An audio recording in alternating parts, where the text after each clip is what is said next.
मनीषा यादव अपने YouTube channel पर आप सभी का स्वागत करती हूँ। मैं एक कजरी गीत गाने जा रही हूँ। आप लोग कैसा लगा कमेंट में ज़रूर बताइएगा। जेहि दीना सीता के हरल रमणवा ओहि हो दीनाना रामा भैन बन जगिया ओहि हो दीनाना रामा भैन बयर गिया ओहि हो दीनाना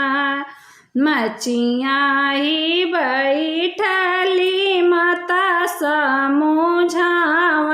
सुन हो बेटाना करब दूसरा बियाहवा सुन हो बेटाना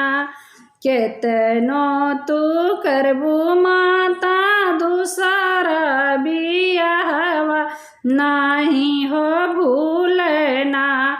सीता के चटकी चुनरिया नहीं हो भूलना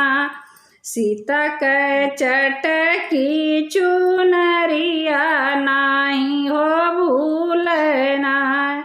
जेहि दीना सीता के हरल रमणवा ओहि हो दीनाना रामा भैन बयर गिया ओहि हो दीनाना मचिया ही बैठल पिता समुझाव सुना हो बेटाना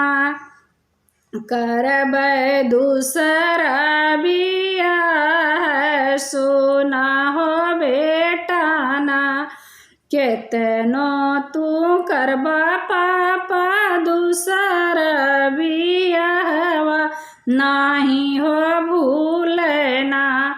सीता के मांगे के सिंदूरवा नहीं हो भूलना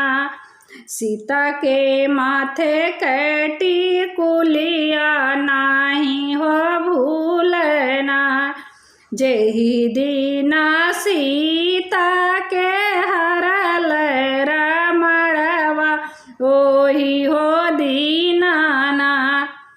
रामा भैन बयर गिया ओहि हो दीनाना मचिया ही बैठल